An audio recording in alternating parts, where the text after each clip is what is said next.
waaw xam nga dafa am lu fi jot a xew depuis le 2 avril mooy lu ñu mën a tuddee transition politique ndax dafa am nguur gu fi nekkoon am ñu bees ñu ko remplacer wuutu ko à la suite d'une élection ñu ñëw fi nag di doxal mais seetlu nañu fan yi daal ñu weesu ak biir weer wi maanaam convocation yi ak arrestation yi ak garde à vue dafa xaw a takkarnaasi gis nañ ne ku ñu wax Cheikh commissaire Keita Cheikhna Keita moom biñ ko woowee ba léegi ñu ngi ko téye ku ñuy wax Ahmed Suzanne Camara biñ ko woowee ba léegi ñu ngi ko téye woowoon nañ fi aussi ku ñuy wax Cheikh Yérim Seck di journaliste moom bàyyi nañ ko am na ku ñuy wax Kader Dia chroniqueur kooku tamit bàyyi nañ ko am na aussi ku ñuy wax kii nu mu tuddati Bougane Gueye Dany nekk acteur politique kooku woo nañ ko aussi bàyyi nañ ko am na ku ñuy wax Diégui Fall Diop nekk directeur général ci l'ancien régime directrice générale ci l'ancien régime woo nañ ko moom mi ngi ci ay convocation ay dem dikk yooyu am na ku ñuy wax Lat Diop kooku tamit ñu woo nañ ko mi ngi ñu téye ci dans le cadre de la reddition des comptes mais ñett ñi ñu mujj a woon ni dañoo am benn dénominateur commun mooy li tax ñu woo leen seen wax dafa am lu ñu wax léegi procureur jàpp ne loolu ñu wax du lu ñu war a wax maanaam diffamation la da nga wax loo warta wax wala lu wóoru wala loo xam ne tegoo ko fenn ensuite ak yàq der la beneen bi aussi ñu li leen taqal aussi mooy diffusion de fausses nouvelles maanaam chiffre yooyu Ousmane Sonko waxoon ñoom ku mel ni Bougane da ko diingat ak ki ñuy wax Cheikh Yérim Seck léegi ñu woo leen léegi nag dañoo nekk réew moo xam ne boo interroger histoire li fi xew diggante fukki at ak ñaar yi gisoon nañ ne loolu ñu tuddee liberté d'expression te nga xam ne constitution moo ko garantir ak li ñuy wax liberté d'opinion te nga xam ne constitution bi aussi moo sañ-sañu citoyen bi la loolu dañ ko salfaañe woon ñi yor régime bi aussi bu ñu fàttali ko duñ ko fàtte sax parce que sonal nañ leen lu bari ci vote woon ci wàllu jàpp ci wàllu tëj kaso ci wàllu aussi bundu xatal ensuite boo xoolee ki jiite réew mi ren fi ñu toll nii ñu koy wax Bassirou Diomaye Diakhar Faye moom bind ci Facebook moo tax ñu yóbbu ko kaso donc liberté yooyu ñu salfaañ nag ñu ne nag nit ñi jàpp ne am na nguur gu bees gu fi ñëw te nguur googu bu ñëwee wax dëgg yàlla yii dina doon un vieux souvenir mais dafa mel ni dañ ko tëggaat yeesal ko fan yi nag gis nañ ñu woon nit ñi biñ leen woowee aussi dañ leen mujj a bàyyi te donc dafay mel ni ne daal li taxoon ñu jàpp leen ñu woo leen dafa mel ni gisuñu ko donc loolu tax ñu bàyyi leen libéré leen léegi nag ban conséquence la mën a am mooy boo nekkee régime bu bees am loo doon bañ di ko comme di wane ne aussi lii musulaa neex lii doo ko def léegi ils doivent régime bu bees dafa war a retenir sur les erreurs du président Macky Sall Macky Sall am na ñu bari ñoo xam ne def nañ ko noonu ndax yooyu mu doon def yu demee noonu donc ñii nag war ñu tombé ci piège dinañ ñëwaat si conséquences yi mën a am que ça soit si ñi ñu jàpp que ça soit si ñi nga xamante ne ñoom ñoo woote woon mais bu ñu desee un peu si li tax ñu daal di leen woo ku mel ni Bougane Gueye Dany yaa ngi koy wax contester les chiffres yi premier ministre joxe Cheikh Yérim Seck pareil est-ce que critiquer le premier ministre délit la waaw xam nga est-ce que le premier ministre lu mu war a wax dañ naan gaw xam nga boo seetloo bu régime bu bees ñëwee toujours day critiquer régime précédent bi bon ñeneen ñi doon mais lii nag ñu doxale ñi keneen daaw ko doxale surtout wane ne ñoom ñi fi nekkoon dañoo salfaañi chiffres yi falsifier ko wëlbati ko wax dëgg yàlla man jàpp naa ne war nañoo ay trop parce que ku mën a wëlbati ay chiffres ba def ko ni mu la neexee te banque mondiale nekk fii FMI nekk fii banque centrale nekk fii te ki yoroon banque centrale moom jamono yooyu moo nekk fi mu toll nii secrétaire général du gouvernement ki yoroon aussi directeur de la programmation nga xam ne da doon jàpp ci defar budget bi ki directeur du budget aussi Maguette Niang ñoom ñëpp ñu ngi ci gouvernement bi nga ne ñooñu génn nga leen ci ñoom taqal ñële ñu fi nag loolu ça pose problème léegi nag au delà de ça boo xoolee généralement lii day faral di am ci réew yi parce que boo seetloo fan yi ku ñuy wax Michel Barnier le premier ministre français bi mu ñëwee dafa ne li mu fekk foofu les lignes sont rouges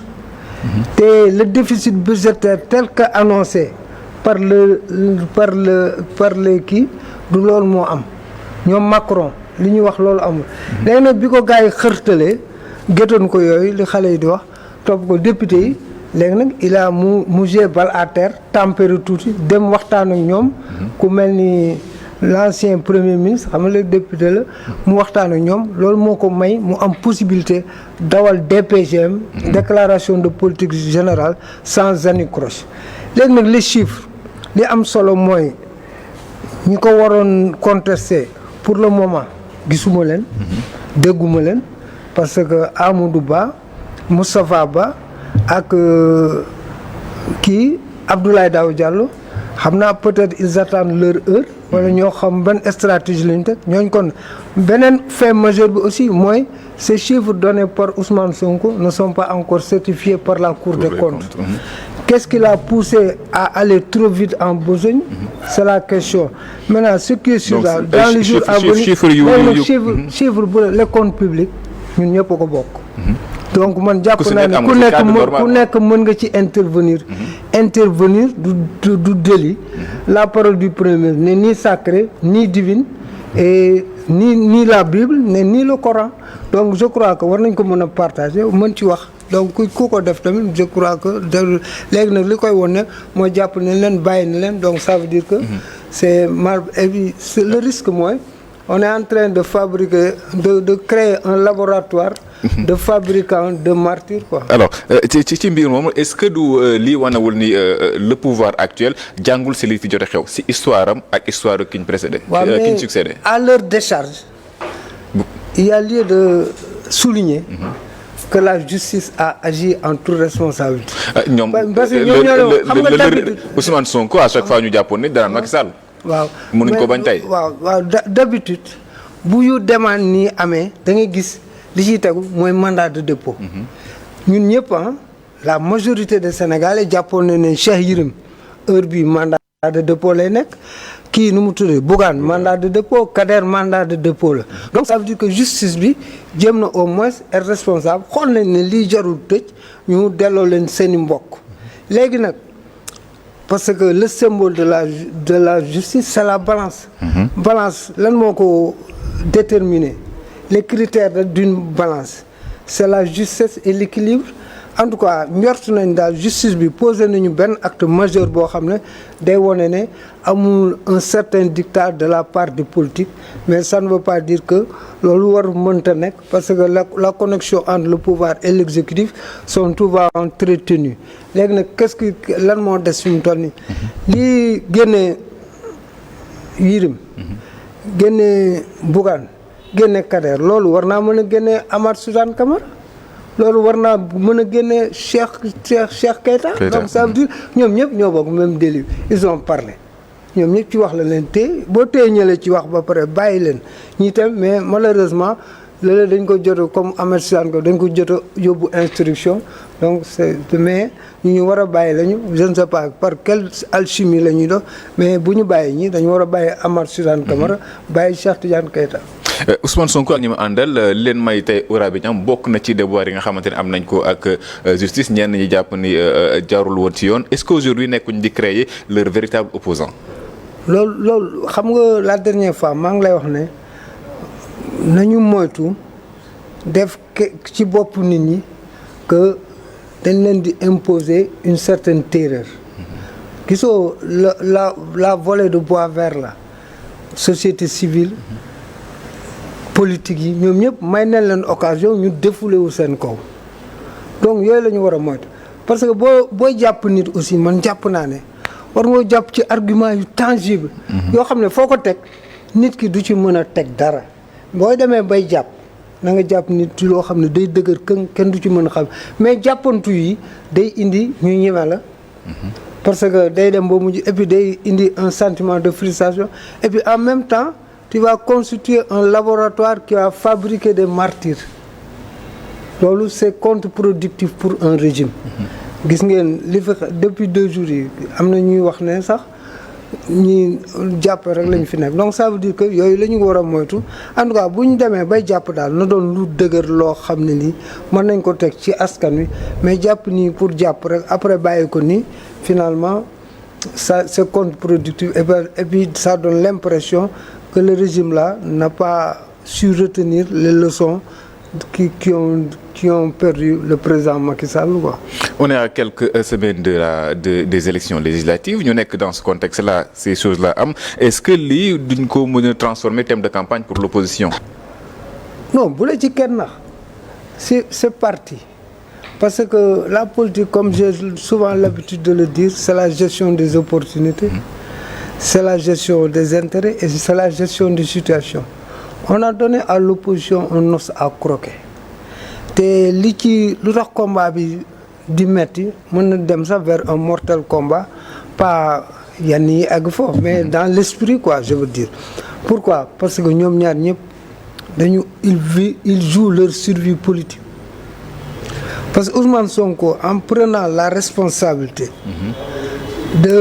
d'aller sous la bannière de Pastef, bien vrai que tous les mais la majorité,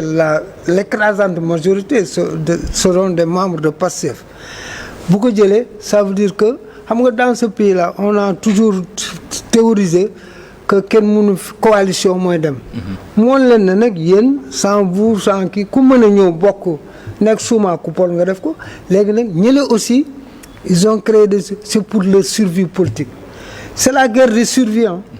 Que ça soit du côté du pouvoir parce que Ousmane Sonko s'il rate ce virage ça sera fatal pour lui. Il n'a pas le droit de le rater parce que bu ko ratee il a pris un risque énorme na quoi bon parce que la politique aussi un bon manager un bon leader c'est le goût du risque. Il a pris un risque énorme s'il rate ça léegi ñële aussi ils sont en train de xam ne su Ousmane Sonko jëlee kii bi na c'est presque fini pour ñoom. su amee une majorité écrasante comme ça que j'ai l'habitude de dire une majorité qualifiée bu ko amee une majorité qualifiée et sécurisée bu ko amee donc ñii c'est leur survie boo gisee nag lu muy demee noonu ñu gis alliance contre nature yi pourquoi parce que ñoom ñëpp ils ont une contradiction principale à gérer que ça soit Macky que ça soit Karim que ça soit Idrissa Seck xam nga c'est le temps des dinosaures ñoom c'est des dinosaures léegi la contradiction principale à gérer mooy comment faire pour que Ousmane Sonko n'ait pas une majorité loolu mooy léegi nag loolu moo leen boole moo tax ñu ànd nii boo gisee même ba dans le cadre de l'intercoalition loolu moo indi loolu parce que quand vous êtes ensemble pour gérer une contradiction ku nekk day jàpp ne loolu moo leen boole ah c'est pas des idéologies ni ay cofeel bu ñu amante affaire yooyu wala ay mais c'est pour gérer la contradiction principale qui est là et qui s'appelle Ousmane Sonko léegi nag loolu mooy indi loolu mais en tout cas ce qui est sûr Ousmane Sonko a beaucoup de fronts contre lui déjà le front de l'opposition ak ñi mu jàpp ak le front de la vie chère. Est-ce que c'est une bonne stratégie pour un pouvoir bu fi def 7 mois tijjeendoo front